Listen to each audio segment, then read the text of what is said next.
Southeast Radio's Business Matters with Carl Fitzpatrick. Southeast Radio. Well, my first guest is a secondary school student in Mansfield Gorman, Gráinne Ailín. Gráinne was recently announced as the winner of the regional final of the Rotary Youth Leadership Development Competition and is undoubtedly one of Wexford's great young leaders. Gráinne, we've just heard a powerful message about International Women's Day 2022. But what did this mean to you?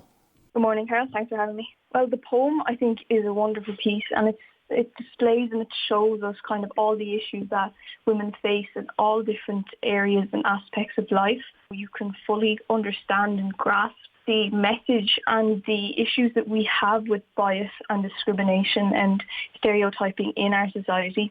Some of the lines in the poem really tug on your heartstrings, and it makes you really kind of delve into your own behaviour and your own thoughts and think, okay, well, am I contributing to this, or is there anything I could do to help this?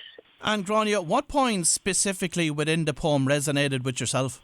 She was discussing how bias comes from within ourselves, and it's the kind of the block that is our brains and how it comes out of our mouths and how it's our own thoughts was very interesting, because it really then makes you think about how simple and how easy it is to be biased or to have these notions and these thoughts that aren't necessarily equal or they aren't fair, and that they do have, we could be stereotyping or you could be discriminating and you wouldn't even be conscious of it.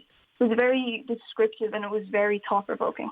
As a young woman growing up in Wexford, do you see bias in the community facing you and your peers?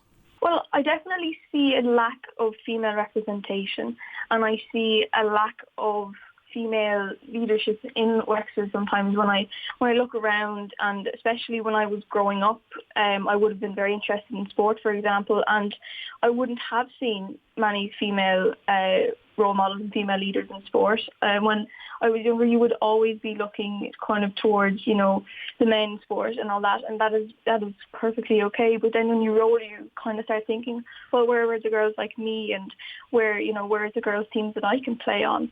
So it's more the lack of representation and the lack of female role models for young girls seems to be the issue.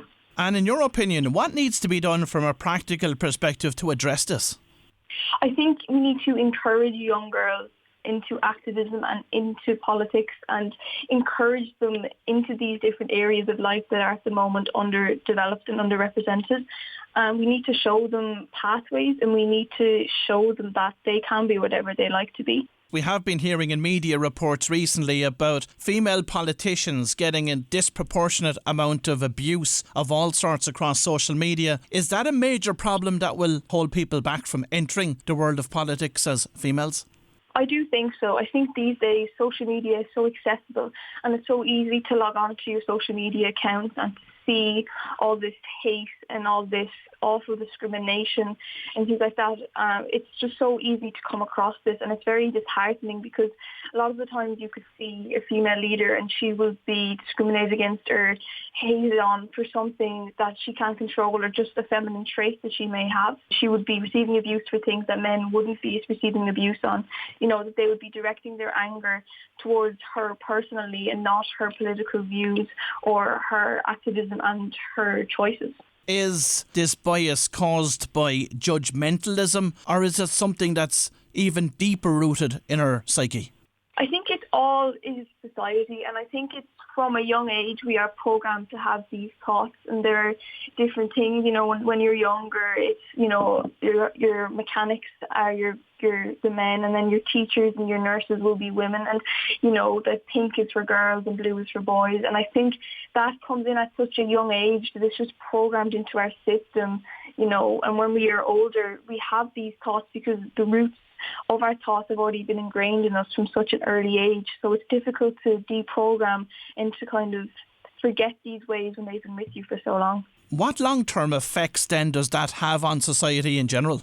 I think when you start getting older and you start developing an interest in, for example, politics and the news, and you see the people above you making decisions and things like that, it allows you to kind of pick at something, or you mightn't take something seriously from somebody who's trying to make a point because of your judgment and your the thoughts that you have already about them. And for example, I understand that in sport, the female pundits come under an awful lot of pressure, and they have to be extremely prepared when they go on air, because one little mistake and they are subjected to horrendous amounts of online abuse.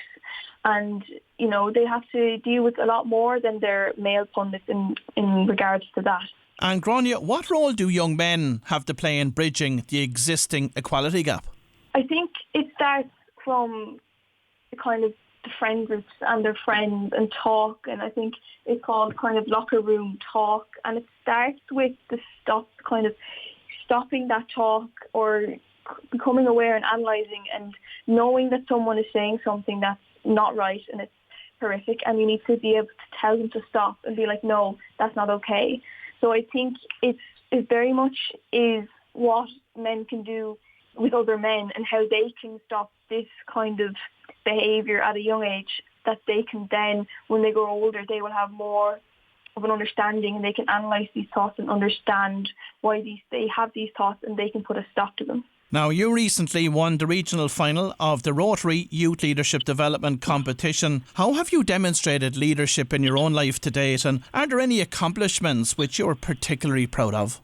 Well, when I was in transition year in my school, I was the president of the St. Vincent de Paul committee, and we had a Christmas wonderland, and we raised money for the St. Vincent de Paul and then a Scorsese, and it was a really good experience, and it was such a lovely learning curve, learning how to organise these events and how to help people in need. I would say my achievements kind of vary. I would have experience in sport, and I would have experience in school, of course, in lots of different environments. So I wouldn't be able to pick out a certain achievement that I'm proudest of, apart from, of course, winning the Rotary Youth Leadership Development Competition.